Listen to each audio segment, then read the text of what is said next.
In this lecture, we will discuss the impact managed care has on healthcare delivery. Learning objectives for this lecture includes being able to define managed care, discuss the history of managed care, be able to describe network-based types of managed care organizations, and identify different cost control methods of managed care organizations. This lecture is in two parts. Part 1, we will look at managed care development and its characteristics. The concept of managed care has been evolving since the early 1930s. Over time, this has gained traction as it helps reduce the cost associated with healthcare and its delivery. There is also a central database that collects data on healthcare plan services activities and helps use this to evaluate healthcare plans. This is called the HIDUS, Health Plan Employer Data and Information Data Sets. And we'll see how this is also associated with accreditation of different managed care plans.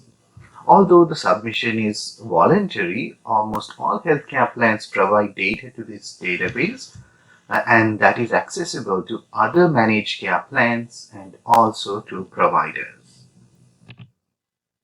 According to Fortune magazine's analysis of industries, managed care has the highest growth rate in the healthcare sector. In 2010, the Affordable Care Act mandated that health insurance companies providing managed care spend at least 80 to 85% of their premium revenues on providing quality health care. What this means is, of their income, they can only spend about 15 to 20% on administrative cost. Everything else needs to go back into providing healthcare to their consumers. Managed care refers to the cost management of healthcare services utilizing certain control measures. These control measures include limiting whom the consumer can see, what providers they can use, and also limiting the cost of each of those medical services. So there will be a predetermined cost for each type of medical care service, and that is what either the insurance provider or the consumer will need to pay. And then there is also a list of physicians whom the consumer can choose when they want to obtain medical services. Managed care organizations were introduced about 40 years ago. Now they have become integral part of the healthcare system, and it even became more involved with the Health Maintenance Organization, HMO Act of 1973, signed into law by President Nixon. So now let's look at some of the highlights in the development of managed care. In the early 1850s all the way to about 1900s, there were different industries, the railroad, mining, lumber companies, and they had employees where they needed to provide healthcare services to. So what these companies did was they contracted certain physicians to provide healthcare services to their employees. So the physicians would get paid a per employee rate, and the physicians would provide all the medical services needed. So this was a type of managed care, and this started to evolve over time because this helped the employers to pay a fixed rate in terms of providing the medical services to their employees, and it also helped the employees receive medical care at a reduced cost. Then we also have Dr. Michael Shadid. He was a pioneer in managed care. He started a certain plan which involves providing health care to farmers' corporations in Oklahoma. This was in 1929, where many different families, several hundreds of the families, farmer families, could pay a set fee and then received all the care they wanted from Dr. Shadid. Again, coming back to some of the origins of managed care. Then in 1929, the Los Angeles Department of Health also contracted with physicians to provide healthcare services to about 2,000 families. So at this stage, there wasn't a fixed, say, a set of guidelines as to what managed care would look like, but it was this mechanism where they could hire certain physicians to provide services to a larger population. The physicians would get a certain rate since they are providing services for the large population, and everybody involved could get health care at a predetermined rate.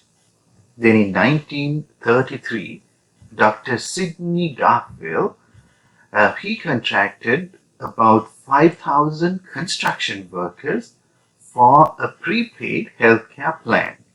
So he would provide all the services to these 5,000 or so construction workers, and they would pay a predetermined rate. And then he also partnered with Henry Kaiser, who was an industrialist, to try to help provide medical care for workers in a dam project. So these were like the initial stages of how the Kaiser Permanente hospital system, the insurance system developed. And this was founded in 1945. And even to date, Kaiser Permanente is one of the largest managed care type of insurances providers, a non-profit insurance provided in the United States. Then we also had one of the largest insurance providers or insurance payers or healthcare payers in the United States, the Medicare services. They also wanted to see how they could reduce their costs. So a committee looking at the different costs of Medicare services identified, yes, managed care is a good option, and they recommended in 1932 that managed care be part of the way that the Medicare paid for some of their services. Then, with President Nixon signing the HMO Act into law in 1973, this became an integral part of the healthcare system, healthcare provision in the United States, because this act authorized several funds in terms of loans and grants to HMOs, to these managed care type of organizations to try to help expand their facilities. And they also came with a reward system to try to help reduce the cost of healthcare provision. And this act also required businesses who had more than 25 employees to offer an HMO option. In 1988, the HMO Act was amended to allow employees to contribute less to HMO plans. So in other words, incentivize the use of HMO plans so that the employees could have access to that type of plan, and also it could help reduce the overall cost of healthcare. In 1982, the Tax Equality and Fiscal Responsibility Act reduced the federal funding for healthcare, and this also helped the HMO, the managed care organizations, to do better because they were already focused on trying to reducing this care.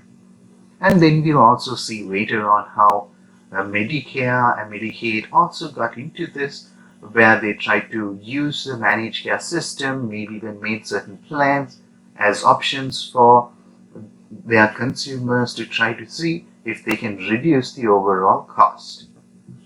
And in 2003, Medicare prescription drug component came also with the Modernization Acts to try to replace some of these Medicare plans to something called the Medicare Advantage, which will again look at some details later on in this lecture. Managed care has certain characteristics. It's built on establishing a relationship between a certain organization, certain consumers, and with their provider. So when there are certain providers that these consumers can see, there will also be certain designated costs that will be involved for those services that are being provided. There needs to be a certain criteria of what members could use these managed care services, and there needs to be a plan for the estimated cost for each of these services. And there would be certain incentives that would be provided to help these individuals obtain healthcare services, more specifically like preventative measures, so that there won't be larger costs when more advanced diseases occur. So incentivizing the use of these services so that the consumers, the population could be more healthy. Then provide and encourage utilization of programs to improve health status and of their enrollees. So this is again the preventative aspect that I mentioned. So now let's look at several different managed care models. There are about 6 different models. We'll focus on some of the important ones and then mention some of the others later on. So one of the earlier types that was established through the managed care system was the Health Maintenance Organizations, the HMOs. These are one of the oldest types. These have a list of members and they must see their primary care physicians that are listed. And they also act like gatekeepers. Before they can see a specialist, they have to go and see their primary care physician, who will have to have a referral. And even in this organization, there are about 3 or so different groups. We have the staff model. They are physicians that have been hired in a certain physical location to provide these services. Then we have a group model where there will be a group of physicians where they will negotiate and have an agreement with the healthcare or the managed care providers to try to see what rates they would want, what physicians would be involved, and even provide their services in that manner. And this is kind of the model where Kaiser Permanente introduced. Then we have the network model, where this is going to be a group of physicians. They have contracted with the managed care organization, but they can also see members who are not part of this HMO. Then we also have the independent practice associations, where now these are a group of physicians where they will try to provide the managed care insurance policy themselves rather than contracting with a different organization. So this gives more flexibility even for the physician to try to come up with a structure that is suitable for them. So next we have the preferred provider organizations. So these are also known as the PPOs. They don't have gatekeepers like the HMO plans. So members do not need referrals to see a physician. They usually don't have co-pays, but they have a deductible, meaning a minimum amount that needs to come out of pocket from the consumer before the PPO plan, starts paying for these services.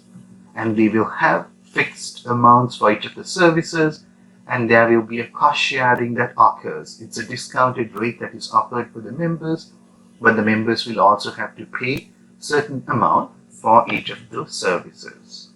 And this also was preferred by certain consumers because there was no restriction on whom they can see and obtain the services as they desire.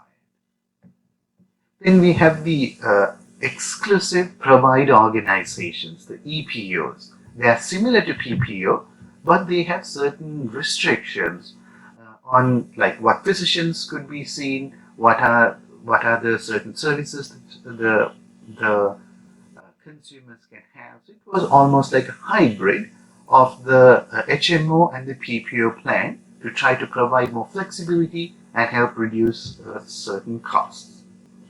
Then we have the physician hospital organization, the PHOs. These are physician hospitals, maybe surgical centers, and other medical providers that contract with managed care plans to try to provide specific type of healthcare services. Then we have point of service plans.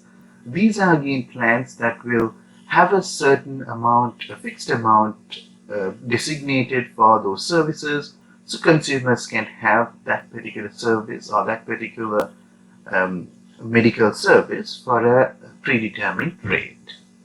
And then we have the provider-sponsored organizations, again going back to physicians, a group of physicians who would not only provide the medical services but also the managed care plan themselves. Next part of this lecture, we will look at the different cost control measures and challenges faced by managed care organizations.